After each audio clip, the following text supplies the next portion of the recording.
sahabatku dimanapun kalian berada, di negara manapun kalian berada, semoga kalian sehat-sehat selalu. Bagi sahabatku yang non muslim, dan assalamualaikum warahmatullahi wabarakatuh bagi sahabatku yang muslim. Terima kasih bagi kalian yang sudah berkunjung di channel aku, yang telah mensupport dan mendukung channel Santi Tanjung Lolo. Jadi di video kali ini aku ingin bercerita, berbagi pengalaman kepada kalian, yaitu aku 4 kali pendarahan setelah operasi sesar. Ya, jadi aku 4 kali pendarahan setelah operasi sesar. Itu berawal aku pecah ketuban jam 11 siang tanggal 4 September 2020. Saking bodohnya aku nggak tahu itu pecah ketuban meskipun aku udah anak 4. Jadi setelah jam 1 siang aku telepon bidan aku, katanya disuruh pergi periksa, dan aku udah datang ke sana. Ternyata memang ketuban aku udah pecah, udah kekeringan. Jadi kata bidan itu aku harus dirujuk. Jadi aku dirujuk dulu ke puskesmas karena aku di kampung. Jadi dari Polindes ke situ baru ke puskesmas, baru itu ke RSUD. Jadi setelah aku nyampe di puskesmas, kemudian aku dirujuk ke klinik bersalin. Nyampe aku di klinik bersalin, aku diperiksa di USG. Kata dokter aku memang udah kekeringan, namun aku masih disarankan untuk dirawat inap, untuk dikasih obat, karena aku belum bisa melahirkan. Berat janin itu 1 kilo 8 on atau 1,8. Jadi aku dikasih obat untuk paru-paru bayi. Aku nggak tahu nama obatnya, aku lupa nama obatnya ya. Tentu orang-orang kesehatan, orang-orang rumah sakit yang tahu ya. Jadi aku dikasih obat itu, aduh, rasanya kemaluan kita itu pedih, gatal-gatal, menusuk-nusuk kayak kita kena sintrom. Itu pertama kali aku dikasih obat untuk kekuatan paru-paru bayi. Setelah aku dirawat di klinik itu selama 3 hari, kemudian aku dicek, waktu itu nggak ada keluar lagi dan diperbolehkan pulang ke rumah. Cuman berselang 1 hari bocor lagi, kemudian bocor lagi. Aku belum langsung ke puskesmas, cuman aku telepon aja ibu Polindesnya, dan di Polindes. Nah, katanya disuruh langsung ke puskesmas. Jadi ya masih aku lihat 1 hari, namun tetap juga bocor. Ya esok paginya aku langsung ke puskesmas. Nyampenya di puskesmas aku dirawat selama 6 hari.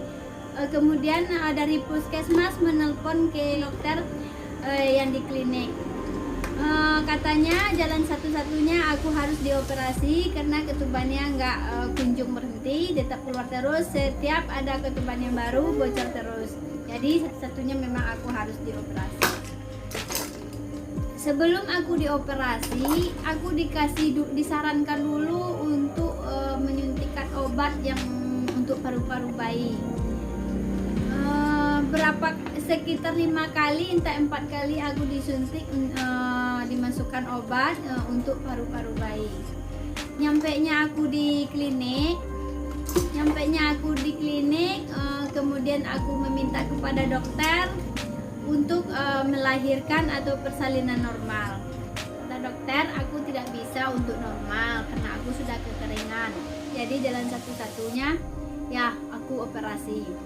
Kata dokter aku operasi jam 7:30 tanggal 12, jam 7:30 malam tanggal 12 bulan September. Jadi siang itu aku udah puasa jam berapa itu, entah jam 1 entah jam 3, aku lupa.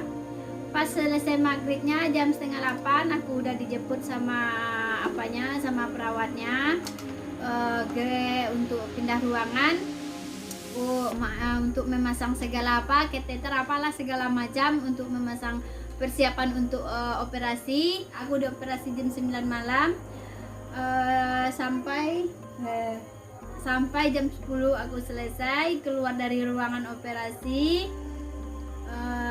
sekitar jam 10. Jadi bayiku beratnya 1,9 atau 1 kilo 9 on. Jadi nambah 1 on selama aku masa perawatan. Dan ini dia, nggak nyangka udah segede gini, udah segendut gini dia. Ini beratnya berat lahirnya 1 kilo 9 on, sudah menjadi sekarang udah hampir 10 kiloan beratnya. Kemudian setelah 3 hari di rumah sakit, kami diperbolehkan pulang oleh orang rumah sakit. Dan kemudian kami pulang ke rumah. Setelah 18 hari selesai operasi atau umur bayiku 18 hari, terjadilah pendarahan yang pertama, yaitu pada waktu jam setengah 6 sore. Aku pergi ke kamar mandi, ingin bersih-bersih. Pakaian yang bagian bawah udah maaf ya, udah lepas semua, cuman bagian atas aja. Jadi pas waktu aku mengosok gigi, terasa meletus di bagian perutku. Rupanya darah yang keluar sebesar ibu jari kaki, sekencang air keran. Aku ketakutan dan sangat cemas sekali, dan aku ya menggigil, menjerit, dan langsung aku lari ke depan kembali ke tempat tidur aku. Dan di sepanjang jalan aku lari di dalam rumah itu udah penuh dengan darah semuanya. Kemudian aku nggak mau tidur di atas kasur, cuman tidur aku di atas tikar, takut nanti kena darah. Hubungi bidan setempat, udah dikasih, udah dimasukkan obat untuk penghentikan darah.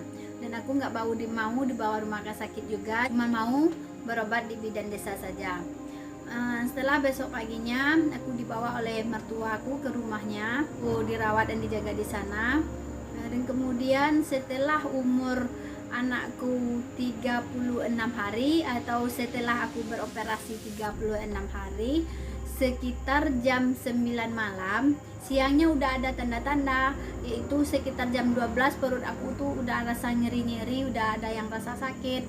Sampai senjanya itu juga sudah ada juga terasa, udah ada terasa nyeri-nyeri. Kemudian jam 9 itu pas aku bangun dari tidur, mau makan, aku pas aku duduk tush, ternyata darahku keluar, darah bersih, darah segar yang menyembur, meletus. Kemudian aku ketakutan lagi, ya Allah ya Tuhan, kenapa aku pendarahan lagi, mengeluarkan darah banyak, dan itu tidak henti-hentinya menyembur keluar terus. Aku udah ketakutan, udah cemas sekali.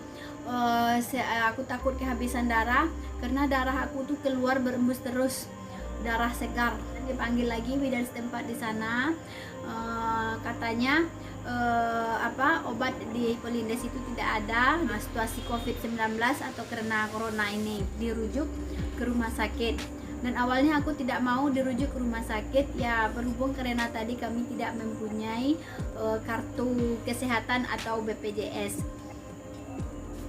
Ya, namun apa boleh buat, tidak ada solusi lain karena aku udah semakin kritis, aku sudah menggigil. Pemandangan aku tuh udah buram, tengkuk ini sakit, kepala aku sakit, dan terasa ingin mual, ada rasa-rasa mual di dadaku, ya ingin muntah. Kemudian dibawa ke puskesmas, aku udah dipasangin di sana infus apa segala macam, ya ajukan orang rumah sakit, satu-satunya memang aku harus dirujuk ke RSUD. Sampainya di RSUD, aku langsung ditangani, diperiksa, dibersihkan, dan kemudian suami aku mengurus ADM. Sempat suami aku agak bertegang sama ADM.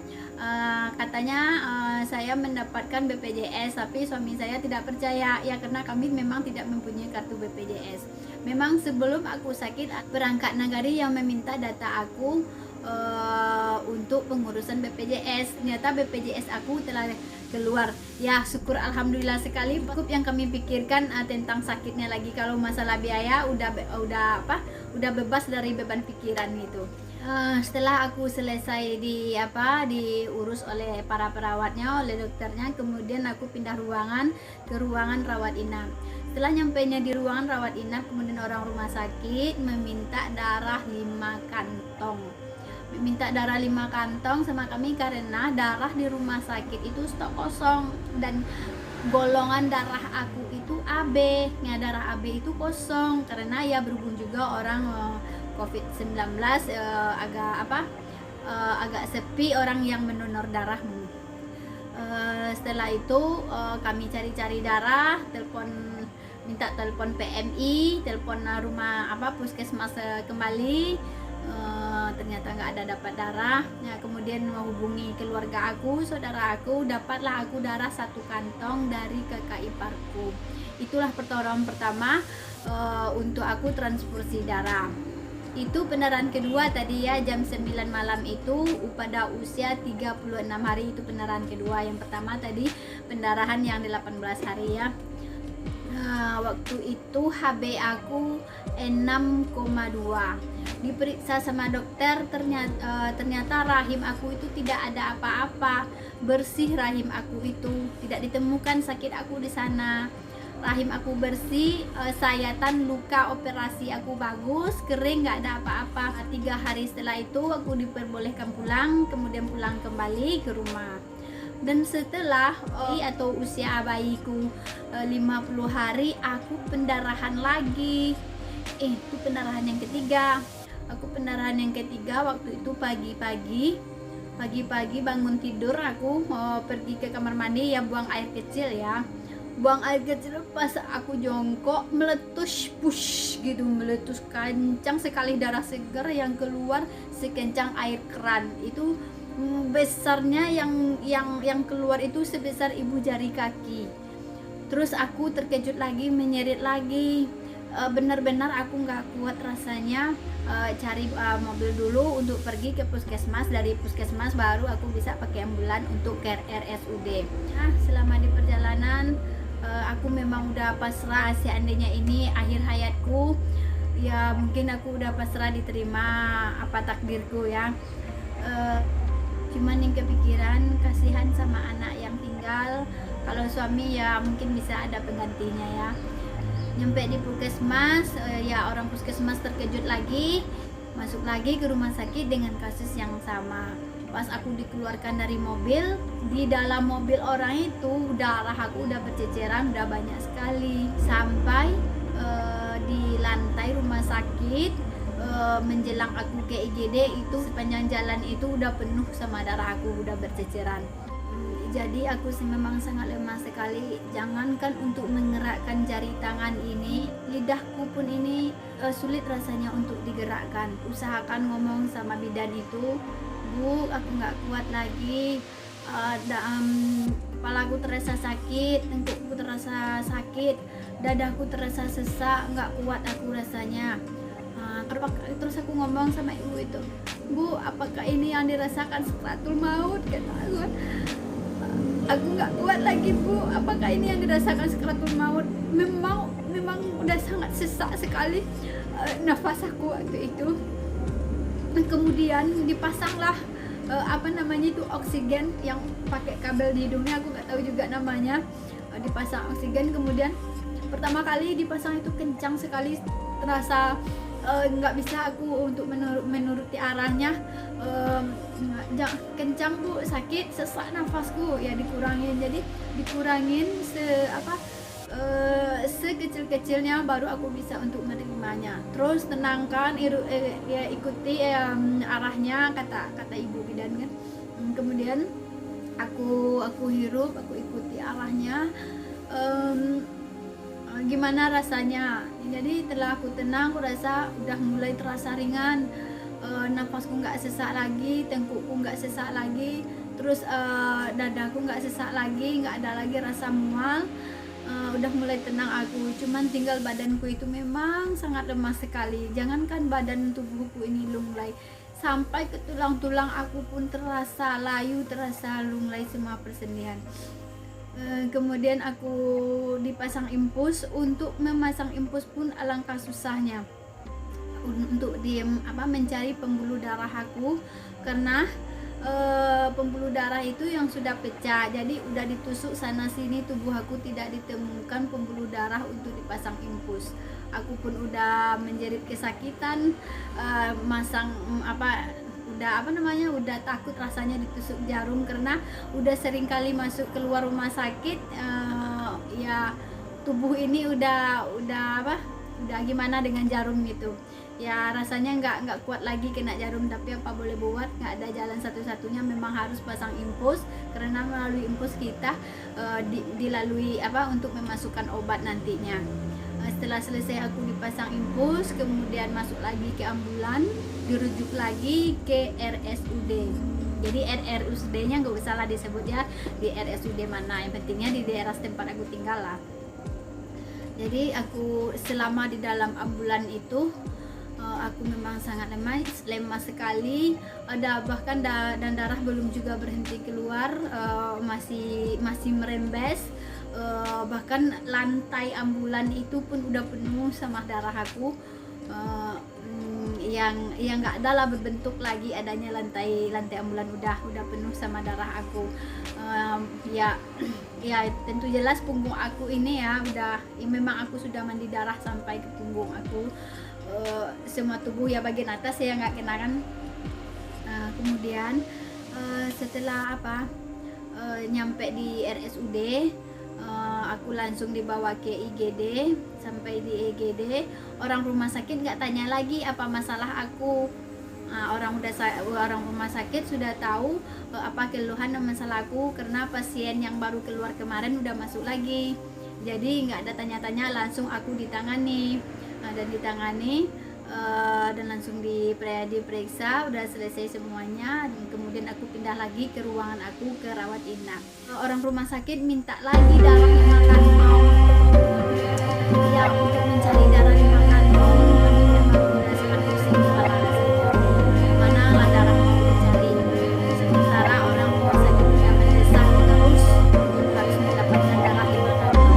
Dan suami mencari darah lagi dari puskesmas,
paru-paru bayi yang dimasukkan ke dalam tubuh aku, yang disuntikan ke dalam tubuh aku, yang membuatkan infeksi rahim aku. Setelah 3 hari aku di sana, udah diperbolehkan pulang oleh orang rumah sakit, oleh dokter. Kemudian nyampe di rumah setelah umur bayiku 57 hari, aku pendarahan lagi, yaitu udah pendarahan yang keempat. Tapi aku nggak mau dibawa lagi ke rumah sakit kena apa, berobat ke rumah sakit, tapi enggak juga aku berhenti pendarahan. Sampai jam 12 malam itu darah keluarnya cuman merembes-merembes sedikit-sedikit aja lagi, dan keluar lagi darah banyak itu pas jam 12 malam. Kemudian aku biarin aja, aku diamin sampai jam 3 dalam ya, karena aku nggak kuat lagi kena jarum ya, karena karena yang membuat aku semakin takut kena jarum itu, kenapa aku itu tidak bisa sekali tusuk jarum ke daging aku itu, karena nggak ditemui pembuluh darah. Sangat susah sekali mencari pembuluh darah aku.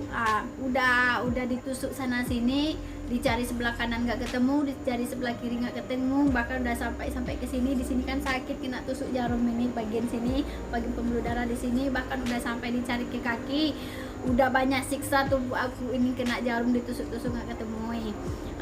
Ya memang sangat susah untuk mencari, untuk memasang impus. Udah sampai jam 3, darah aku semakin menjadi keluar. Itu yang keluar darah segar sama darah kotor. Ada darah kotor itu hitam menggumpal, akhirnya udah menumpuk. Aku tidak bisa bergerak apa-apa, cuman tidur lurus gitu aja. Nggak bisa menggerakkan pinggul, nggak bisa menggerakkan tangan, nggak bisa. Terus akhirnya darah itu perginya menyembur lagi ke atas. Kemudian ya jalan satu-satunya tentulah aku dirujuk juga ke rumah sakit.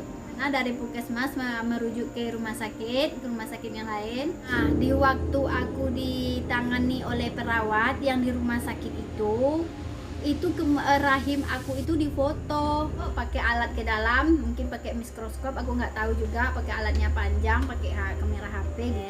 Setelah difoto oleh perawat itu ternyata rahim aku itu lecet, infeksi, sehingga kontraksi rahim aku itu lambat, mengatupnya kembali. Karena itulah aku mudah seringkali pendarahan. Aku kemudian di USG, anakku nangis itu, udah bangun bentar ya. Setelah di USG diperiksa oleh dokter, hasilnya rahim aku itu bersih, nggak juga ada apa-apa, bahkan luka operasi aku pun juga bagus. Oh iya, aku lupa tadi, karena aku sering keluar masuk rumah sakit, tentu bayiku tinggal, nggak bisa dibawa ke rumah sakit. Ya, bayiku tinggal sama mertua, jadi selama pisah sama aku menyusui, aku pakai pompa susu. Nah, jadi aku pakai pompa susu di rumah sakit. Jadi air susu aku keluarkan di rumah sakit. Anak bisa kembali menyusu sama aku. Jadi seandainya ada yang terjadi sama kalian, meskipun kasusnya tidak sama dengan aku, tapi dalam masa kita punya bayi, kita pisah sama bayi kita, tentu tidak bisa menyusui, bisa kita inisiatif pakai pompa susu. Dan setelah aku 3 hari di rumah sakit, udah diperbolehkan pulang oleh dokter. Namun aku dikasih rawat jalan untuk 1 minggu, kemudian periksa lagi, ditinjau lagi untuk mengambil obat. Karena dokter itu juga penasaran kenapa kok sampai 4 kali aku pendarahan. Jadi ia ingin mengecek hasilnya. Namun aku udah memutuskan ini berobat ke rumah sakit yang terakhir. Ingin berpindah lagi untuk